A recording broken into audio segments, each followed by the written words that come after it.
Bismillah, alhamdulillah, wassalatu wassalamu ala rasulillah wa ala alihi wa sahbihi ajma'in amma ba'd. This is the third class of the Haiyah of Ibn Abi Dawud. May Allah subhanahu wa ta'ala have mercy on him and his father. And we've reached the part of this poem, this 33-line poem of the Aqeedah of the Salaf, the true Salaf, that did Tafweedh and some did Taweel. And we are on the line that says, وَقُلْ يَتَجَلَّى اللَّهُ لِلْخَلْقِ جَهْرَةً كَمَا الْبَدْرُ لَا يَغْفَى وَرَبُّكَ أَوْضَحُ. So this right here, we finished, of course, the Quran last time, and now we are on the mas'ala of the Ru'ya of Allah subhanahu wa ta'ala. And it translates to roughly mean, and again, translations, you need to be careful, because when you translate things, again, the way of the Tafweedh is to affirm the wording, but to say Allah subhanahu wa ta'ala knows best about it, what it means. That's Tafweedh. Unlike what some call the way of Ithbat, which is against the way of the Salaf, that Imam Ibn Taymiyyah championed. And many before him, Muhammad ibn Karram and Ibn Khuzaymah and Muqatil ibn Sulaiman and so on. But yeah, so when you translate, so if we're going to roughly translate this and say Allah will make himself, it even gets kind of problematic, visible to all creation openly, just as the full moon is now hard to see, and your Lord will be seen more clearly. Right, let's just try to translate it, and in that it's really problematic anyway, especially from the perspective of Tafweedh of Kayf and Ma'na. So, this is about the mas'ala of the Ru'ya of Allah subhanahu wa ta'ala. And Ahl Sunnah, from the true Mufawwidha of the Hanabila, the Asharis and the Maturidis, they affirm the Ru'ya of Allah subhanahu wa ta'ala. Famously, the Jahmi and the Mu'tazila, they deny this. They do ta'wilat of the ayat in the Quran. Obviously, وَوُجُوهٌ يَوْمَئِذٍ نَاظِرَةٌ إِلَى رَبِّهَا نَاظِرَةٌ وَزِيَادَةٌ, in another surah, وَزِيَادَةٌ, the tafsir of that is the Ru'ya of Allah subhanahu wa ta'ala. So how do we believe in this? We believe in it without kayf. Of course, we do tafweedh. We believe that this is the best reward in Jannah. Of course, this is for the believers as well. Note, this is for the believers. And yeah, we affirm it, right? The problem is, for the ones that affirmed a face and eyes and hands and all that, they are probably visualizing something there, right? And for us, we affirm what comes, and we say Allah subhanahu wa ta'ala knows best about it, right? Obviously, we want this great prize. It is definitely a great prize, and this is the best prize in Jannah. We ask Allah subhanahu wa ta'ala to make so the people of Jannah and to get this prize. Yeah, there's many a hadith on it. Maybe it kind of references it a little bit in that bait, in this poem. So again, yeah, the Ahl Sunnah all affirm this. The Ru'ya of Allah subhanahu wa ta'ala, famously the Mu'tazila and the Jahmiyyah don't. Obviously, the ones that are inclined to tajseem, to liking Allah subhanahu wa ta'ala, the creation, they are affirming, a sight that is something like the sight that we are used to or kind of familiar with, especially with how they view Allah subhanahu wa ta'ala, and that's not the way of the Salaf and not the way of Tafweedh. So we reject that, and Allah subhanahu wa ta'ala knows best about the reality of this. We know it's something that you want, and it's in Jannah, and it's the best prize. May Allah subhanahu wa ta'ala grant us this. The next bait says, وليس بمولود وليس بوالد وليس له شبه تعالى المسبح. And this line translates to mean, and he was not born, nor has he fathered anyone, nor is there anything similar to him. Exalted be the glorified one. These are rough translations. So this really goes back to Surah Al-Ikhlas, قُلْ هُوَ اللَّهُ أَحَدٌ اللَّهُ الصَّمَدُ لَمْ يَلِدْ وَلَمْ يُولَدْ. So Allah subhanahu wa ta'ala was not begotten, and he does not beget, and he was not begotten. He has no mother, no father, no children. And this is really a refutation of the Jews and the Christians. Christians, of course, say Isa alayhi salam is not only Allah, but he is the Son, and of course the Holy Spirit, and so on. And the Jews have Uzair. Some of the Jews anyway say he's the Son of Allah. So this is a refutation of the people of the book. Even a refutation really of the mushrikeen of Quraysh. Because they said the angels, the malaika, are the daughters of Allah subhanahu wa ta'ala.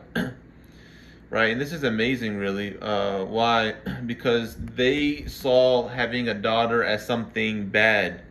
But for whatever reason, they said that Allah subhanahu wa ta'ala has daughters. So it's really, obviously they were kuffar, pagans, mushrikeen that worshipped idols. But it's interesting how these types of people think. So yeah, this is a refutation of anyone that, even the concept of having two gods or anything comparable to Allah subhanahu wa ta'ala. وَلَمْ يَكُنْ لَهُ كُفُوًا أَحَدٌ لَيْسَ كَمِثْلِهِ شَيْءٌ. All these ayat, they reject anything comparable or even liking to Allah subhanahu wa ta'ala. So the next bait, وَقَدْ يُنْكِرُ الْجَهْمِيُّ هَذَا وَعِنْدَنَا بِمَصْدَاقِ مَا كُلَّ حَدِيثٌ مُصَرَّحُ. So in this nuskha, actually, seems like my abiyat are mixed up a little bit. Let me see. So the abiyat about the Ru'ya. Let's go back to that, because for whatever reason, this bait was put after, in this nuskha, after قُلْ يَتَجَلَّى اللَّهُ. So let's tie it back, and we don't have to take it وَلَيْسَ بِمَوْلُودٍ anymore because we already took it. وَقَدْ يُنْكِرُ الْجَهْمِيُّ هَذَا وَعِنْدَنَا بِمَصْدَاقِ مَا كُلَّ حَدِيثٌ مُصَرَّحُ.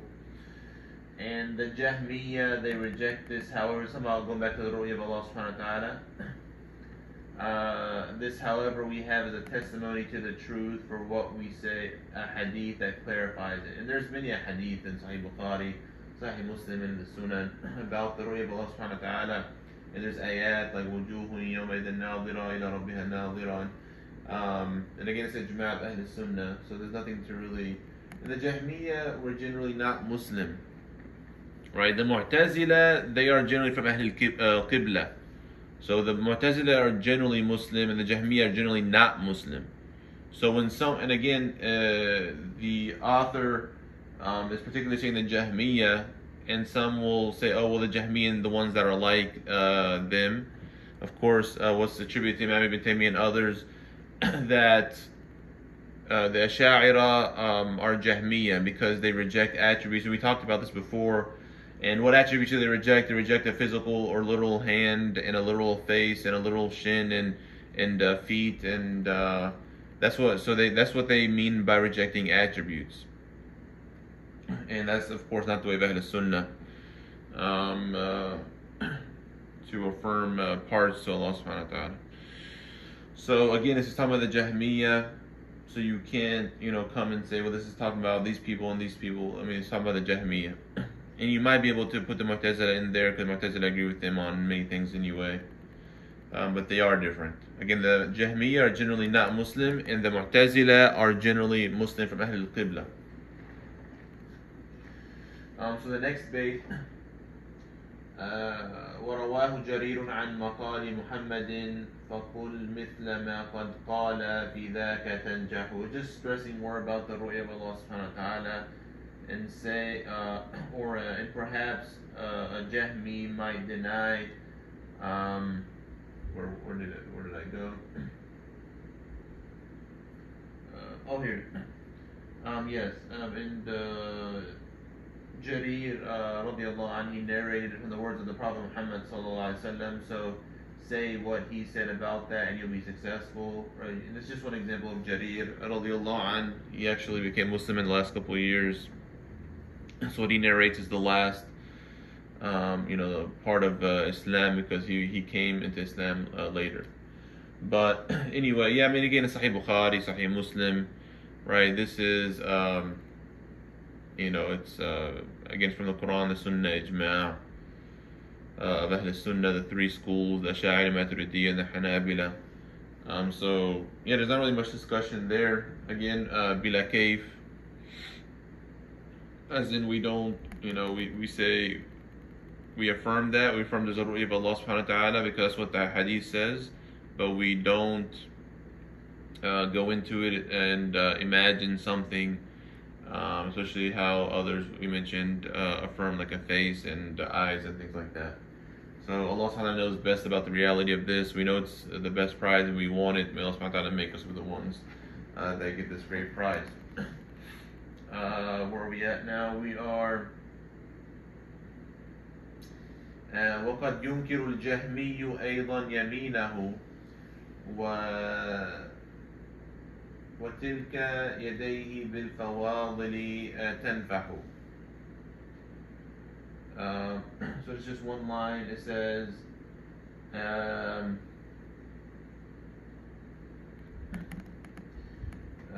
this last part we'll take, and perhaps a Jahmi might deny yaminahu. We're not going to translate that. Some might translate it to mean right hand. We do not translate. That's tadseem. And Ahl Sunnah, the Ashari, Maturidis, Hanabila don't do that. Translate it to mean hand, yad. We just keep it at yad, or yaminahu, or yaminuhu.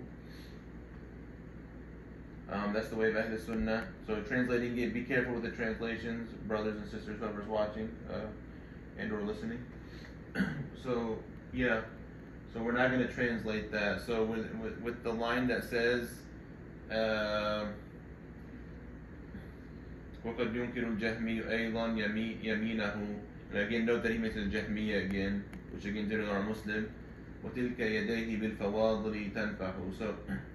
So yad, you can either again like yadullahi fawqa aydihim, and when it mentions yad in the Quran or in the Sunnah, so we affirm the wording. If you're asked about it, right, you quote the wording, bila kayf wala ma'na, and that's the way of Tafweedh, which the three schools accept. The Maturidis and the Ashari, they actually have Taweel of yad based on the language, right? Something valid that does tanzih of Allah subhanahu wa ta'ala. And the asl is Tafweedh, which is the way of the Salaf, but some of the Salaf did do Ta'weel, and Ta'weel is definitely, when needed, it can be very useful, right? Like it can mean Qudra, yad can mean Qudra or Ni'mah, and different meanings there. So again, the three schools, the two of the schools, the Ash'ari and the Maturidiyya, they have Tafweedh and Ta'weel, right? And like Imam al-Laqani said, وَكُلُّ نَصٍ أَوْهَمَ تَشْبِيهَ أَوْهِلُ وَفَوْضُ رُمْ تَنْزِيهَ. Those are the two ways for them. The Hanabila, they have Tafweedh, right? And also note, kind of a disclaimer, this will be the last point, the Tafweedh of the Hanabila and Tafweedh of the Ash'ari and Maturidiyya are the same. There's not like, okay, their Tafweedh is different and our Tafweedh is, like, no, it's one Tafweedh, right? That's why there's an agreement on that. And then the discussion, of course, is the Ta'weel, which is called Ta'weel Tafsili, contrary to Ta'weel Ijmali, which is the Tafweedh. Obviously the Hanabila believe it's haram. That's fine. Again, Tafweedh is the asl. So we do not translate yad to mean hand. Please do not do that. That should be. We just keep it at yad. Yes, the last part. Even like the part that says are giving out all kinds of bounties. Kind of translate the last part. So it's, you can take it. It kind of. You see kind of like a metaphoric usage there. That's why yad has different meanings in language, like we said. So Anyway, yeah, you see the hadith about تلك يديه يمين and these types of narrations, and يد الله فوق أيديهم. So the way of Ahl Sunnah again, everyone agrees on the Tafweedh. Allah subhanahu knows best about it. And the Taweel is to go into the language and find the meaning, again through ijtihad.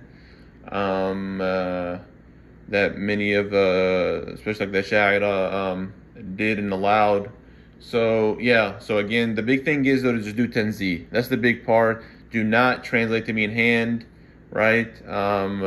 Even like the narration, like, so some of them are going to say, oh, well, two right hands and one narration is right and left. Like, no, like that's not the way of Ahl Sunnah, right? So we, again, Tafweedh, and then for the ones that allow Ta'weel, Allah subhanahu wa ta'ala knows best. Wa sallallahu alaihi wa sallam ala Muhammad wa ala alihi wa sahbihi ajma'in.